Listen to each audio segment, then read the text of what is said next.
And we're back for another quick episode. I am D-Baze, your humble host, and yes, that's talent on loan from Kolob. From time to time, I release shorts, videos that are 1 to 3 minutes long, either covering current LDS events or critiquing Mormon theology or doctrine or something like that. They usually get a pretty good traction out there, and I usually get a few thousand views.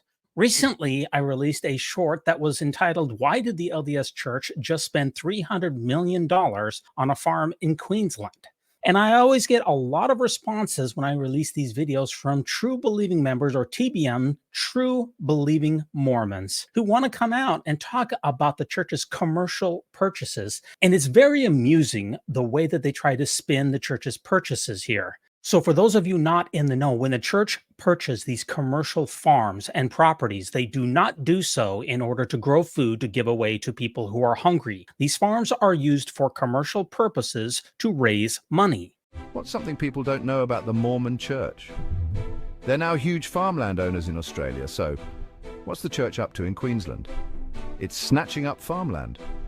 Their subsidiary, Farmland Reserve, just bought over 64,000 acres of cropland. And get this, the price tag was more than $300 million, including water rights. Why, you ask? Well, Australian agriculture is a hot ticket right now. Investors love it for its strong global reputation and the potential for solid returns. But there's more to this story. In 2022, the church's financial practices in Australia came under the microscope. There were questions about whether they were dodging taxes by forming a charitable trust fund. Despite the scrutiny, the church sees a goldmine in Aussie farmland. They've joined a $1.1 billion American push, showing massive confidence in Australia's $84 billion agriculture sector. So what's next? Only time will tell, but one thing's for sure, the Mormon Church is betting big on the land down under. Farmers. It's these type of LDS news stories that I really like covering on this program, because the church itself almost never talks about these things. You won't see an article about this in the church news, KSL, or the Deseret News. You have to come here or scour the web to try to find these things. Okay, now let's take a look at some of the comments that people wrote about this article. Let's start first with Mike Boyd. He says that the church owns lots of farms and ranches that produce tremendous amounts of food that help feed the poor. Now, the church does own a tremendous amount of real estate, including farms and ranches. However, the vast, and I repeat, the vast majority of these farms and ranches are used for commercial purposes. He goes on to say that the Church of Jesus Christ of Latter-day Saints is an amazing Christian church that does lots of good all over the world. It may be the case that the Mormon Church does a lot of good. However, the church's humanitarian efforts are not externally audited. Therefore, we can't confirm what the church allegedly says that it does to help others. That's a major problem when Mike is saying that the church does good everywhere. Unless those claims can be confirmed, we should have no confidence in them. And Mike finishes up by saying other churches should follow the Mormon Church's example. I'm going to share my complete thoughts with you that I shared with Mike in the YouTube comments. And while you're at it, please like and subscribe to this channel. I've actually encountered Mike Boyd 3225 many times in my YouTube comment section over the years. So this isn't my first rodeo with him. Mike, we've gone over this many times in previous interactions. These church farm acquisitions are used for commercial purposes, not feeding the poor. That's why it was bought with the church's commercial real estate arm. Honestly, Mike, are you embarrassed that you just don't know the basics of your own church? I've tried so hard to educate you, but you deliberately won't gain the further light and knowledge. Are you deliberately obtuse? Born that way? Or you just a troll? You comment on almost every one of my videos, but it's like you have never even watched them and you just can't grasp the basic concepts of a 60 or 70-second short. If every church or person hoarded wealth like the Mormon Church, the world would be a far worse place and millions or even billions would suffer or starve to death. Think Celestial. There's another member who hopped in there named @ExtraMedium who also gave a bunch of comments, and I'm going to respond to him as well. I'm going to use AI to voice his narration. If we compare the church with the US government, two organizations who collect funds for the purpose of serving the people, I'd say the church is doing great. The church asks for voluntary donations versus the government threatens prison for non-payment. The church recognizes the sacrifice represented by the money it collects, and wisely invests the money in order to make it go further. The government doesn't do this. You may not like the fact that a church invests money, or how they do it, but it's better than deficit spending emo. The government's version of welfare makes people dependent and keeps them poor, while the church's version of welfare lets people keep their dignity and helps lift them out of poverty. You may not think the church does enough for the poor, but if that's you, then I think you're ignoring most of the good the church brings into people's lives. You may find corruption in the administration of the church, you may be right, you may be wrong. But whatever you think you found, it pales in comparison to the corruption in the government. God works with humans to build his kingdom. It won't be perfect and you can always find things to criticize, but overall the church is doing good things. May your efforts bless lives like the church's efforts have blessed the lives of countless people. Peace, brother.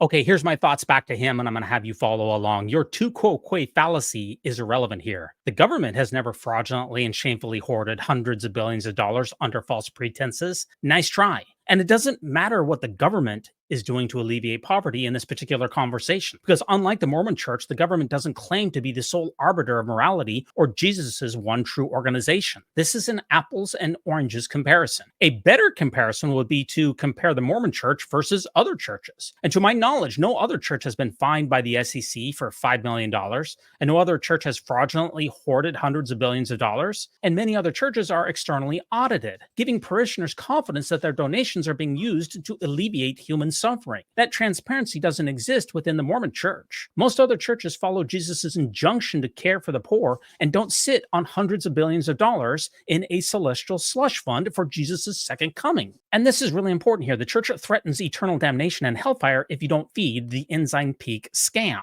And in many ways, that is far worse than any threat that the IRS can bring. You claim that the church wisely collects donations?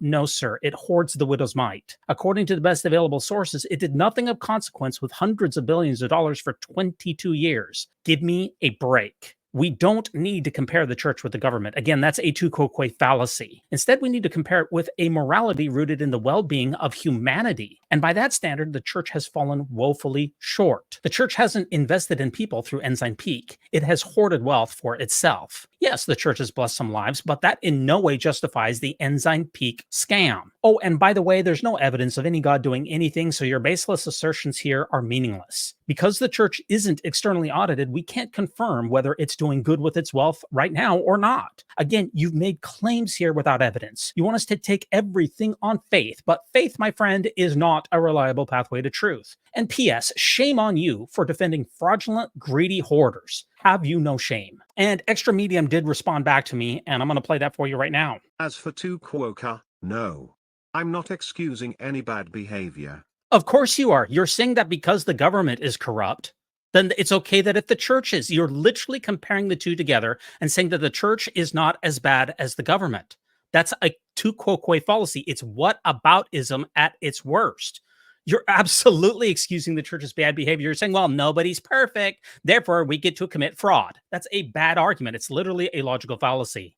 I'm saying that anytime humans are involved, there will be bad behavior. We understand that. I expect there to be some mistakes. I expect there to be some bumps in the road. No poverty program is going to be perfect. No charity will be run without error. What I'm expecting, though, is that you have the basic level of human decency here. That you don't fraudulently and shamefully hoard $300 billion, and that you don't engage in generations-long fraud. I'm not asking for perfection. You're setting up a straw man. It's surprising we don't see more corruption and waste of church resources. This is the whole problem here, my friend. We don't know what the church is doing with its resources. We don't know if there is corruption. You're claiming that there isn't. Provide evidence to back that up. Without an external audit, you are again bringing out claims without evidence. And what is the purpose of government if not the well-being of our fellow men? I fundamentally disagree with you about the function of our government. The function of our government is to provide the basic human services that we need that we can't reasonably provide for ourselves, like national defense.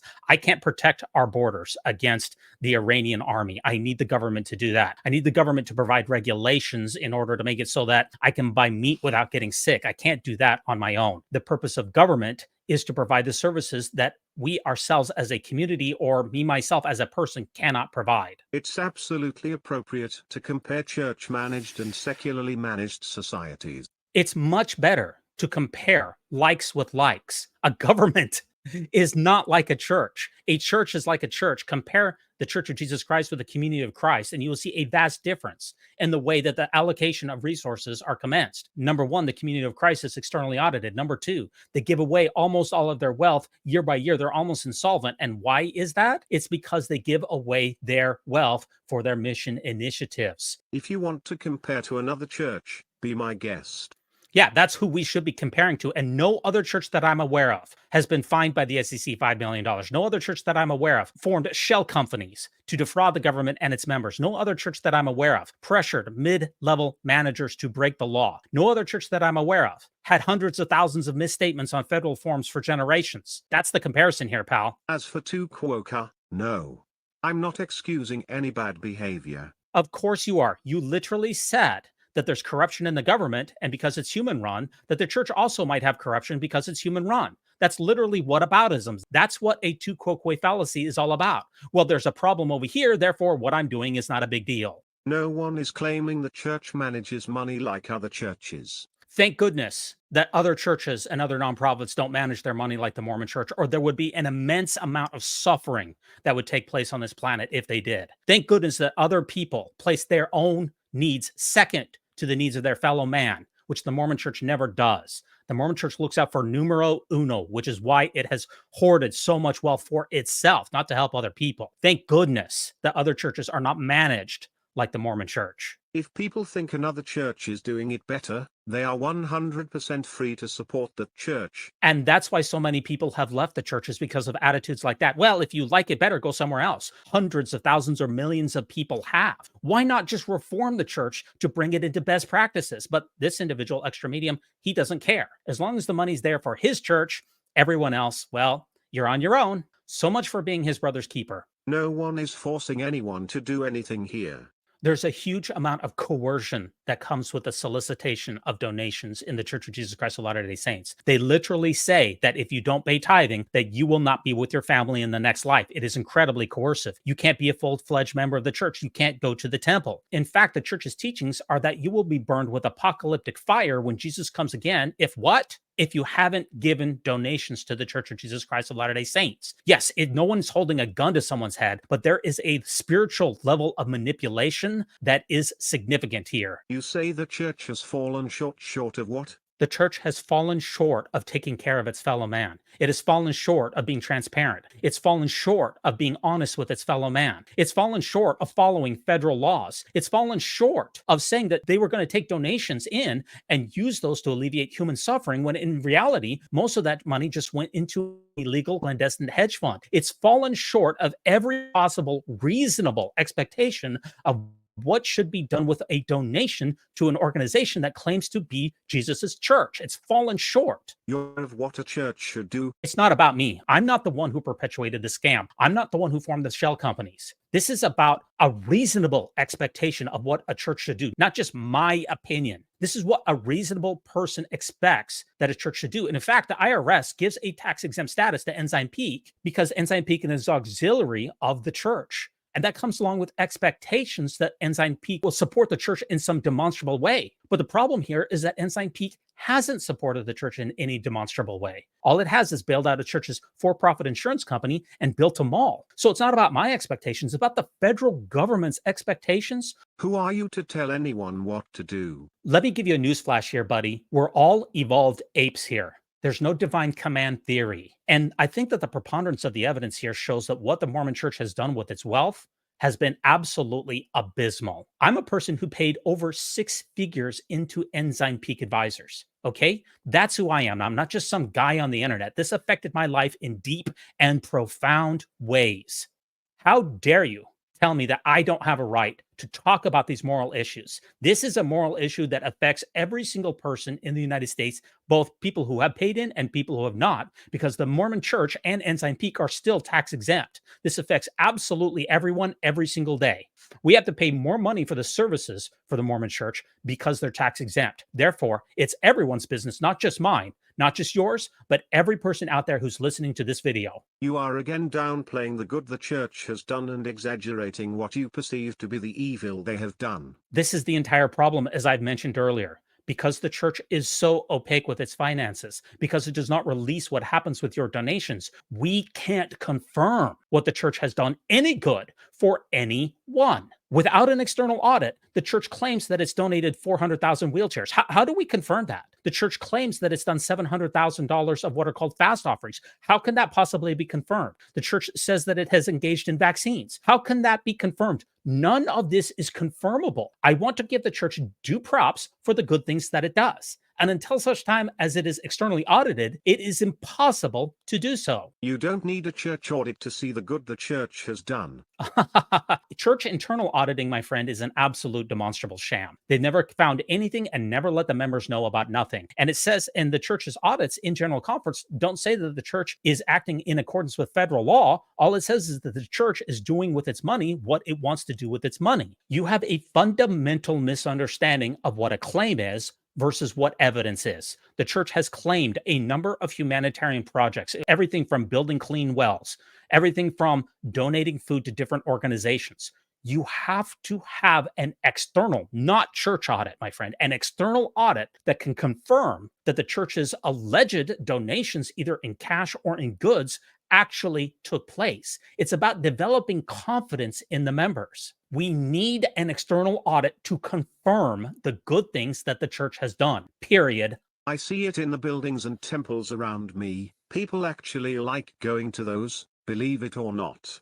I'm sure that a lot of people like going to church. I have absolutely no doubt about that. We're not talking about the value that persons gain from attending a congregation. We are actually here to talk about the church's commercial investments in Queensland in spending $300 million on a commercial farm. You've dropped the ball in what it is that we're supposed to be talking about here. I acknowledge that Latter-day Saints, when you have the surveys, they say that their faith means a great deal to them. We're talking about the wealth of the church. Stop diverting and stay focused. I'm not saying the church is perfect. No one is expecting perfection, but what people are expecting is a basic level of decency and caring for the suffering of the people on this planet. And the church has consistently not cared. It's always amusing that people like Extra Medium say they don't expect the church to be perfect. Can you please, Extra Medium, tell me one area in which the church has dropped the ball? What you will notice in this essay and in his responses to me is he will never once acknowledge that the church has done anything wrong. But he'll say, well, I don't expect perfection, but he'll never bring up a flaw.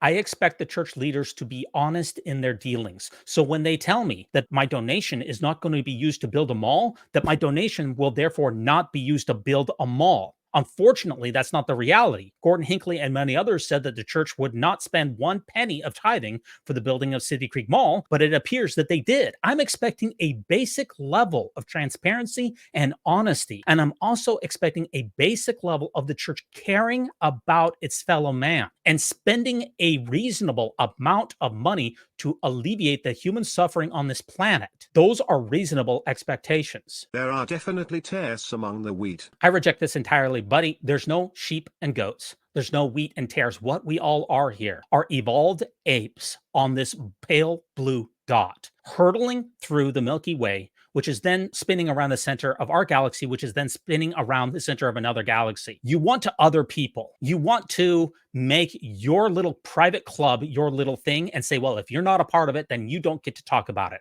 Wrong.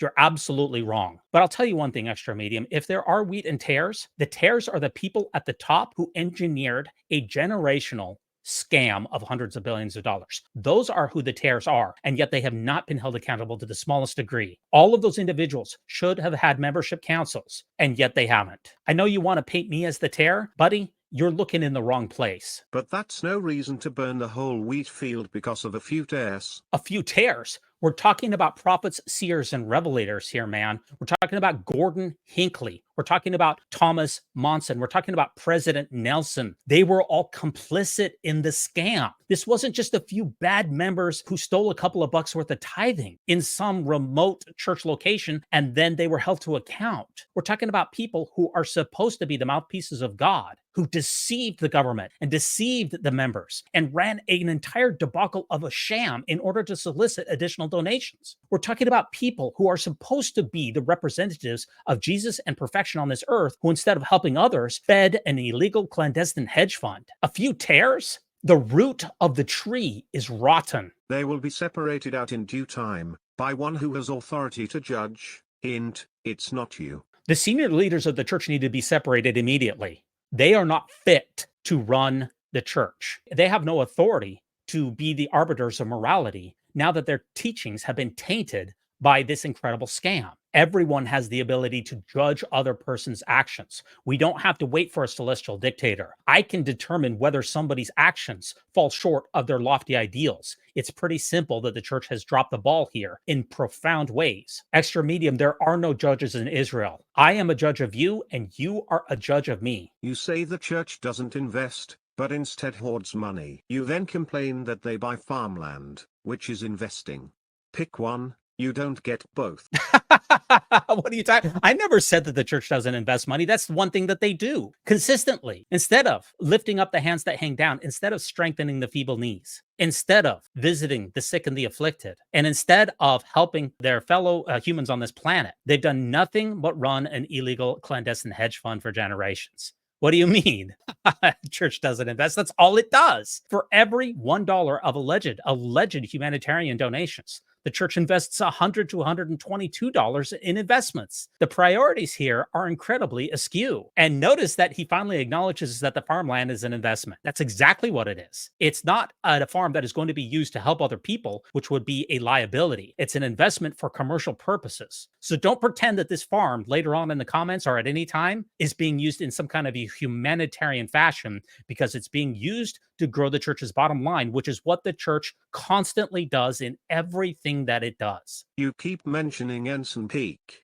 From what I understand, this mismanagement had nothing to do with how money was being spent, but rather how money was classified to avoid paying taxes. This really burns me quite a bit. He has the word mismanagement in quotes, like it's just an allegation. Hey, extra medium. The church mismanaged hundreds of billions of dollars for generations, and it had everything to do with the spending of the money. It just sat there and rotted in Ensign Peak. This had nothing to do with taxes whatsoever. You're just so ignorant. And it's people like this who come into the comments that really get my goat, because Ensign Peak doesn't pay taxes now anyway. And the shell companies that the church formed, the 13 shell companies, those wouldn't have paid taxes. This wasn't about tax avoidance. You're just fundamentally misunderstanding the situation. You need to watch our full episodes to get educated, but I doubt that he will. The church engaged in this scam in order to solicit additional donations. It wasn't about avoiding taxes with the IRS. Get a clue. I really couldn't care less, since I'd rather see the money in the hands of a church who knows how to handle money than a government who doesn't. See the national debt. This absolutely betrays Extra Medium's priorities. Notice, he doesn't care if the church has all the money. And it's a very good thing that the church doesn't have all the money. Can you imagine the levels of human suffering on this planet if the church controlled all of the money? We would see suffering at a massive scale, considering that the church gives away less than 0.5% of its wealth annually. And once again, he's got an apples and oranges comparison. Nobody is talking about whether the church has money or whether the government has money. That's a false dichotomy. We're talking about whether the church should have $300 billion or whether that money should be used for people who are suffering now, who are starving to death, who don't have access to clean water, who don't have access to medical care, who don't have good education. And again, he wants to point to the government and saying, look how the government is functioning. It's in debt. And look at my church. It's not in debt. I'm not arguing that the church shouldn't have a reasonable level of backstop in order to fund operations. But $300 billion is in no way, shape, or form a reasonable amount of money for a church that has an annual budget of like $6 or $7 billion. I worship God, not the government, so to me, taxation is theft and I don't mind paying tithes.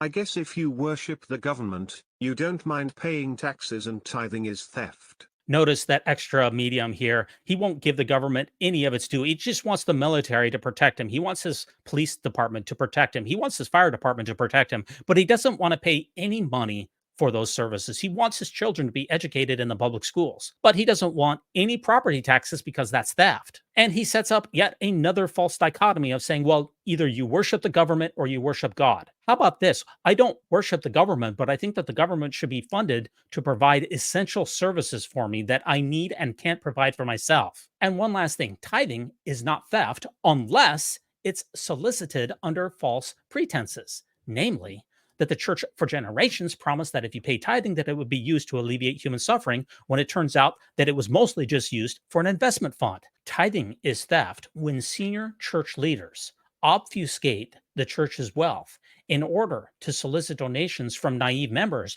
because they know that if they followed the law and the church members knew how much the church was worth, that they wouldn't pay tithing. Then it becomes theft. If you give money to a church or a nonprofit that is externally audited and transparent with its finances, that's a voluntary donation and, of course, is not theft. Tithing is only theft when it's done to break the law, which is what the church did for a generation. You say I have no evidence of God doing anything and that faith is not a reliable path to truth. That's absolutely true. Faith is in no way a reliable pathway to truth. I'll just give you a spoiler alert. By the end of this essay, he will provide zero evidence for a God. He will just assert everything on faith. Everything from the church's humanitarian efforts to his beloved pet God to the supposed wheat and the tares. Everything that this person puts out there is to be taken on faith without the slightest shred of evidence. Then you say that the church threatens eternal damnation and hellfire for not paying tithing.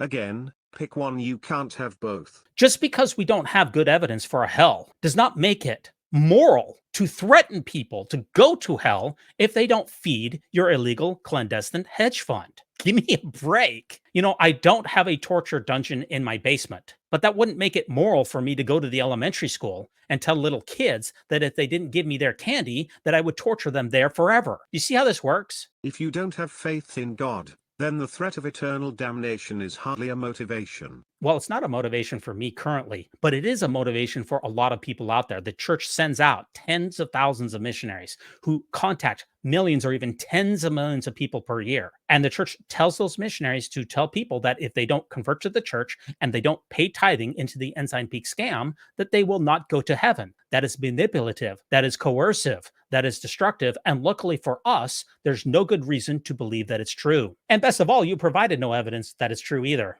But more importantly, if there is a single person on earth who pays tithes only because they're afraid of hellfire if they don't, then they're doing it wrong. Personally, I don't think such a person exists, because that's not what the church teaches. That is exactly what the church teaches.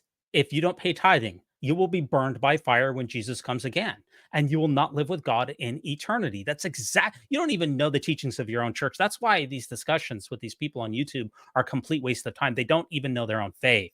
It's honestly embarrassing, man. As far as people who pay donations to the church, most people do it voluntarily. What I would say is probably about 80% of people give to the church voluntarily, and they don't care about any either rewards in this life or rewards in the next life. But unfortunately, in my opinion, there's about 10% of people out there who only give tithing to the church because of the promise of an eternal reward. And there's probably another 10% of people out there who are members of the church who give to the church in order to avoid eternal damnation. The idea that you've never met one of these people, I'm starting to question whether you're a member at all.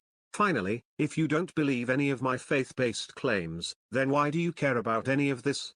This is probably the most important question, and I really tried to give a good answer to it right now. First of all, I am a member of the Church of Jesus Christ of Latter-day Saints, so this is my church, so it matters. Number two, I have family members who are members of the church. So what the church does with its tithing is very important, and the way that it solicits donations affects everyone. Number three, unlike you, who doesn't care about your fellow man because you pay into an organization that doesn't use it in any evidentiary or demonstrable way to help others. I care about the suffering of my fellow primates. And when an organization fraudulently and shamefully hoards hundreds of billions of dollars in order to give it to Jesus as a celestial secret slush fund, that is abhorrent, that is immoral. And therefore, the tax-exempt status of that organization, which has done nothing demonstrable in 22 years to alleviate the human suffering on this planet, should be called into question. And don't forget, I paid over $100,000 into Ensign Peak. So yeah, it affects me personally. This isn't just something I read off of the back of Reddit, man. I worked full-time or part-time for the Church of Jesus Christ of Latter-day Saints for 24 years. This issue means a great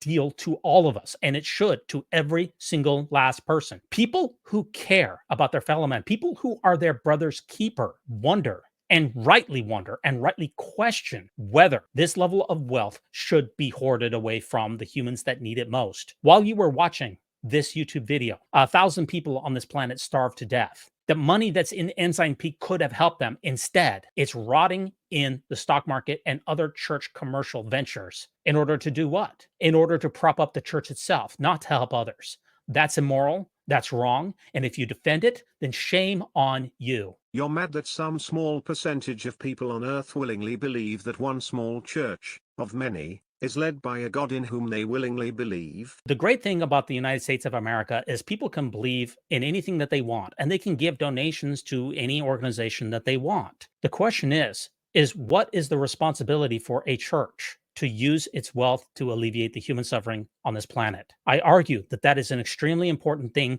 to talk about. I'm perfectly happy to let people believe in any bat crazy thing that they want. They can worship Dexter in their garage. They can burn incense to their ancestors. They can worship the sun, the moon, and the stars. The problem here is that the church tries to take its morality, take its thoughts, and prosecute it in the public sphere by filing amicus briefs to deny gay persons of their rights. It fought against the Civil Rights Act. It fought against the Equal Rights Act. It's engaged in racism, homophobia, and trans bigotry recently in the handbook updates. It's not like the church is some benign organization that just does its thing and then just leaves everyone else alone. The church is really trying to set up a theocracy run by Russell Nelson and Jesus out of Jackson County, Missouri, to rule the rest of this planet in accordance with Mormon dictates. And that's why they're buying up $300 million worth of farmland and many other commercial properties in order to try to acquire and hoard wealth in order to do what? To feed its own insatiable desire for power. Do you not see how people could have a problem with that? And you're mad that their belief drives them to sacrifice a portion of their own money, for which sacrifice they believe they are both immediately and eternally blessed. People can give money to any organization that they want. That's not what I'm arguing for here. The problem here is that those donations were solicited by fraud, by the church forming shell companies, by the church pretending that those shell companies manage money when in actuality they didn't, by lying to the federal government on the 13F forms, on the 13G forms, on the 990 forms, by running not only the Ensign Peak scam, but also the Beneficial Life failed to follow the law, DMBA failed to follow the law. The church has fraudulently lied to us for a generation about its wealth in order to solicit donations. That's immoral. That's wrong. That's reprehensible. And you're mad that the church, which you don't believe to be inspired by a God you don't even believe in, doesn't manage those funds the way you think they should be managed. Let everyone take note here that Extra Medium is not his brother's keeper. He doesn't care a fig about the other people on this planet that are suffering. He only cares about his little private club that he gets a little temple recommend to go into these Masonic esoteric castles to perform warmed over Masonic rituals for Adolf Hitler, Vlad the Impaler, and Holocaust victims. And if everyone else is suffering, well, that's their problem. He cares about numero uno, his church and himself. That's what he literally said earlier. Everyone else is just a tear. He's one of Jesus's special saved persons for the latter days. He's one of the only Melchizedek priesthood holding people on this planet, and the Constitution will hang by a thread, and he's going to be there when it all happens. So everyone else can literally just go to hell. Do you see the mindset that religion does to good people? Mormons are the best people on this planet. They give more away to charity. They donate more of their time. They're the best neighbors. They are the best people on this planet. And do you see how the church's teachings hijack someone who should be able to recognize the evil and the immorality of the Ensign Peak scam and of what the church continues to do to gobble up wealth unto itself by soliciting donations under fraudulent circumstances, by trying to buy up all of these properties? Do you see how that affects him? He's supposed to be our brother here. And what has the church done to his morality? It's poisoned it. It's so sad. I mean, wow. The Karens on hoverboards everywhere are jealous of your ability to arrogantly meddle in the private lives of others and shame them if they don't agree with your piss-poor assessment of what is going on. Congratulations, I guess. Finally, if you don't believe any of my So Karens on HOA boards, they get upset about somebody's hedge being too large, or I don't know, maybe somebody's flag is not lit up at night, or something very small and menial. And he's comparing that to Ensign Peak, to generations of Mormon leaders soliciting donations under false pretenses. Do you see how this comparison makes absolutely no sense? That is a joke of a comparison. I don't care about shaming others. People can donate to any organization that they want, but I do care about the actions of senior church leaders who have consistently dropped the ball and they've taken no accountability for it whatsoever. And I want to make sure that people out there who are thinking about giving a donation to the church think about these issues. And we haven't even brought up the fact of what the church does with its donations as far as taking away people's rights. It fights consistently in the public sphere by filing amicus briefs to deny gay persons of their rights and all kinds of other legislation. When you give a donation to the church, you are making sure that your fellow man doesn't have equal rights, especially your gay or trans fellow man. That's immoral if you choose to make that donation. But I want to make sure people have full disclosure on what happens with church finances. And right now we don't. And as far as arrogantly meddling in the private lives, give me a break, buddy. This is a podcast. You came here. You came to my channel. I don't send out tens of thousands of missionaries to knock on people's doors and tell them that they're going to be going to hell if they drink coffee. Give me a fetching break. I don't file amicus briefs. I don't hire lawyers to squelch child sex abuse. I don't make shell companies to defraud the federal government, meddling in other people's affairs. Well, folks, that's it on this particular review. This happens to me all the time in these little short videos that I put together, especially with regards to the church's commercial purchases. Because what members like Mike Boyd and Extra Medium like to do is they like to come in, and these are the type of apologetics that you get. They say that the church has done nothing wrong. This is none of your business, and you need to move along. Wrong. The suffering of my fellow man is very important to me, and tax-exempt organizations who do nothing to alleviate human suffering that can be demonstrably proven are immoral. And I'm going to speak out against that. And let me know in the comments what you think about this review breakdown. It's kind of raw. I didn't plan out my comments well enough, and maybe I could have done a better job of editing it together, but I'm really interested to know your thoughts. Thanks so much for joining me on another episode of the Mormon News Roundup. And as Zion's slumlord, I want you to remember that no unhallowed hand can stop this podcast from progressing.